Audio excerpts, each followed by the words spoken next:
একটা প্রশ্ন এসেছে, যাক অনেকদিন পর একটা প্রশ্ন আসলো, হ্যাঁ, যে হ্যাঁ ভোট দিবে না ভোট দিবে।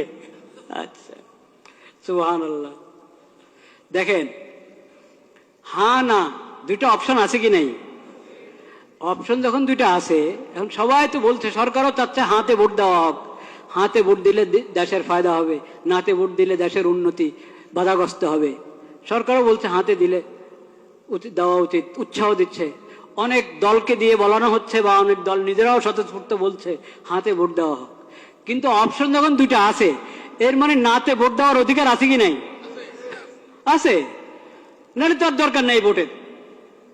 হ্যাঁ না দুটো যখন আমাকে দেখাচ্ছেন যে হাতে ভোট দাও বা নাতে ভোট দাও, এর মানে অধিকার দেওয়া আছে সরকারের পক্ষ থেকে। আপনি নাতেও দিতে পারেন, হাতেও দিতে পারেন। নাতে দিলে এটা অপরাধ হবে না, দণ্ডনীয় অপরাধ হবে নাকি নাতে দিলে? তাহলে হ্যাঁ না দুইটার ভোট অপশন রাখলো কেন? আপনি বুঝতে হবে আপনি কি করবেন। বাধ্য হয়ে দিবেন না ভোট, নিজেকে বাধ্য মনে করবেন না যে আমাকে হাতেই দিতে হবে। বাধ্য করে না কেউ আপনাকে, কিন্তু এক ধরনের যন্ত্রণায় ফেলেছে আমাদেরকে। নির্বাচন কমিশন হোক, সরকার হোক, বিদেশিরা হোক, আমাদেরকে এক ধরনের কিসের মধ্যে ফেলেছে? যন্ত্রণায়, পেরেশানিতে ফেলেছে। দেখেন, একটা প্রশ্ন, কথার কথা একটা বোঝার জন্য একটা প্রশ্ন আপনি করলেন, ঢাকা এটা কি বাংলাদেশের রাজধানী না ইন্ডিয়ার রাজধানী? টিক চিহ্ন দিবেন, আপনি হ্যাঁ বা না বলবেন। কি বলবেন? হ্যাঁ, ঠিক আছে। বাংলাদেশ ইন্ডিয়ার রাজধানী, হ্যাঁ বা না, কি বলবেন? না। এখন আপনাকে প্রশ্ন করে, ঢাকা দিল্লি এটা বাংলাদেশের রাজধানী না, কি বলবেন? ঢাকা এবং দিল্লি বাংলাদেশের রাজধানী, দিল্লি এবং ঢাকা ইন্ডিয়ার রাজধানী,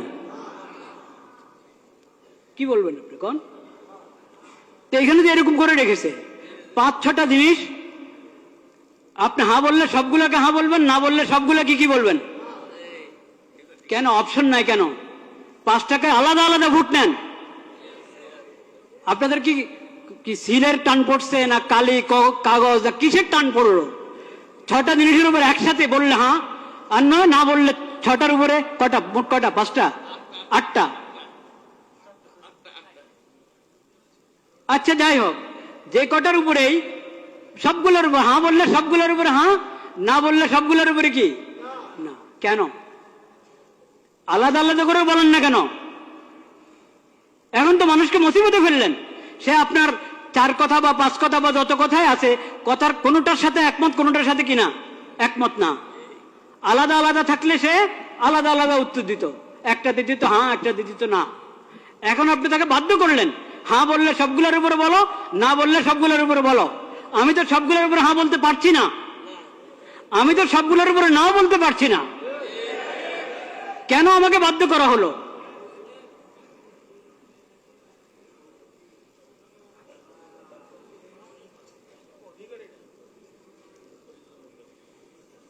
একটা পেরেশানি, একটা যন্ত্রের মধ্যে ফেলা হলো জাতিকে।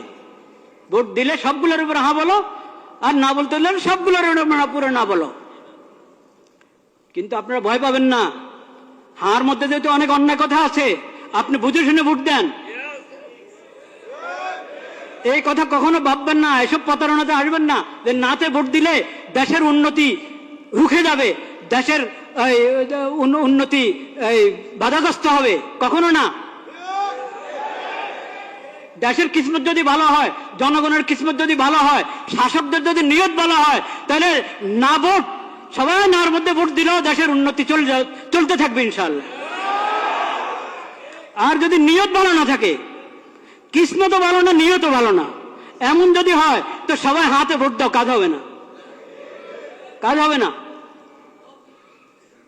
ভোট একটা আমানত, ভোট একটা আমানত, এটাকে বুঝে শুনে ব্যবহার করেন। এটা অধিকার, এই অধিকার, ভোটের অধিকার একটা আমানত, এই অধিকারকে বুঝে শুনে ব্যবহার করেন, চিন্তা ফিকির করেন। আল্লাহর কাছে দোয়া করেন, আল্লাহ আমি যাতে সঠিক ভোট দিতে পারি সেই তৌফিক আমাকে দান করেন। এটা তামাশার বিষয় না।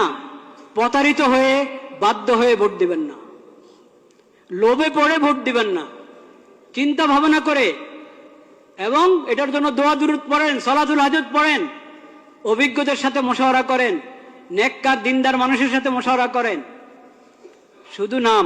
শুধু নামের ভিত্তিতে আপনি ভোট দিলে হবে? শুধু মার্কার ভিত্তিতে ভোট দিলে হবে? শুধু মনোগ্রাম দেখে ভোট দিলে হবে?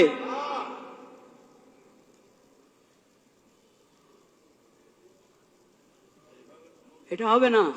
চিন্তা ভাবনা করতে হবে। শুধু নাম দিয়ে প্রতারিত হবেন না। ইসলামের নাম ব্যবহার করা হচ্ছে, অনেক দলে ইসলামের নাম ব্যবহার করেছে। তারপর এখন আপনি বলবেন ইসলাম, যেহেতু ওনারা ইসলামের নাম নিয়ে রাজনীতি করছে, ইসলামের নাম নিয়ে ভোটে দাঁড়িয়েছে, নির্বাচন করছে, তাহলে চোখ বন্ধ করে ওদেরকে ভোট দাও। এই কথা বলার সুযোগ নাই, এই কথা বলার সুযোগ নাই। কারণ ইসলামের নাম ব্যবহার করছি আমি, আমার দলের মধ্যে ইসলামের নাম আছে, কিন্তু ইসলাম আসলে কি আমি ইসলাম বাস্তবায়ন করার জন্য মানুষের প্রতিনিধি হতে যাচ্ছি?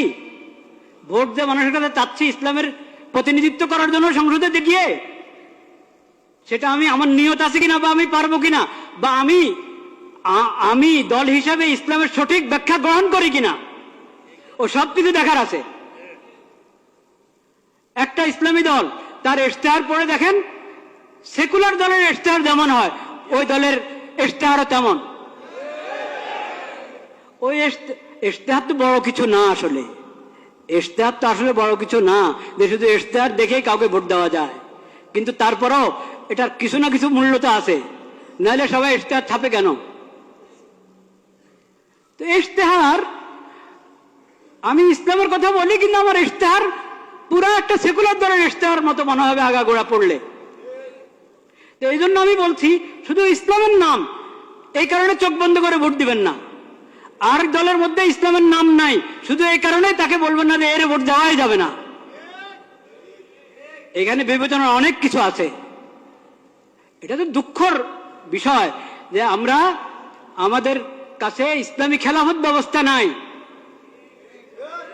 ইসলামী খেলাফত ব্যবস্থা কায়েম করার জন্য কেউ উঠে দাঁড়াচ্ছে না। এটা তো দুঃখের বিষয়, কষ্টের বিষয়। সেই কষ্ট তো আছে, সেই ব্যথা আছে, সেজন্য আমরা ব্যথিত। কিন্তু এখন যারা যারা এই মানবিক দেশ, নিরাপদ দেশ এবং মানবিক দেশ গড়ার জন্য যাচ্ছে, তারা মানবতা কি দিয়ে করবে, প্রতিষ্ঠা করবে? নিরাপত্তা কি দিয়ে বাস্তবায়ন করবে? মানবিক দেশ কিভাবে? মানবতা, কোন মানবতা? পশ্চিমাদের মানবতা না ইসলামী মানবতা? তো ইসলামের কথা, তো ইসলামী মানবতার কথা আপনি বলছেন না। ইসলামী মানবতার কথা বলছেন না। যে মানবতা ইসলাম এবং কোরআনের মাধ্যমে পাওয়া যায়, নবীজির সিরাতের মাধ্যমে পাওয়া যায়, সেটা তো আপনি বলছেন না। মানবিক বাংলাদেশ, নিরাপদ বাংলাদেশ, এটা যে কোনো সেকুলার দ্বারা বলতে পারে। এই জন্য শুধু মনোগ্রামের মধ্যে কোনো আয়াত লেখা আছে, শুধু মার্কাটা আর আকর্ষণীয়, দলের নামটা আকর্ষণীয়, এই কারণে প্রতারিত হয়ে, প্রভাবিত হয়ে ভোট অধিকার ব্যবহার করবেন না।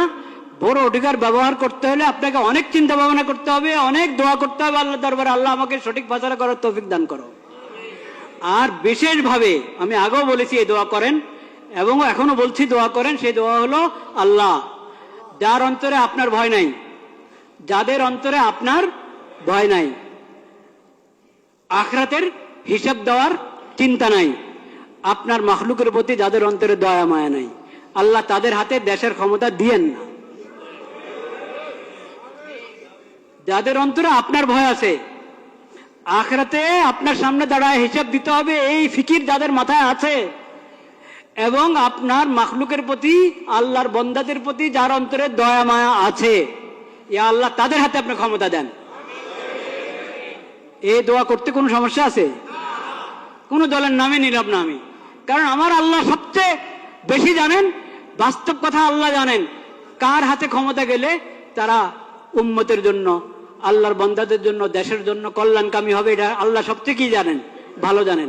আল্লাহর হাওলা করে দিলাম, আল্লাহ তাদের হাতে দেন যারা আখিরাতমুখী, আখিরাতের ফিকির আছে, আপনার ভয় আছে যাদের অন্তরে, আপনার মাখলুকের প্রতি যাদের অন্তরে দয়া মায়া আছে, তাদের হাতে ক্ষমতা দেন। যারা আপনার ভয়ও তাদের অন্তরে নাই, আখিরাতে আল্লাহ আপনার সামনে দাঁড়ায় হিসাব দিতে হবে এই ফিকিরও তাদের নাই, আপনার মাখলুকের প্রতি দয়া মায়াও নাই, হ্যাঁ, ইয়া আল্লাহ তাদেরকে আপনি ক্ষমতা দিয়েন না।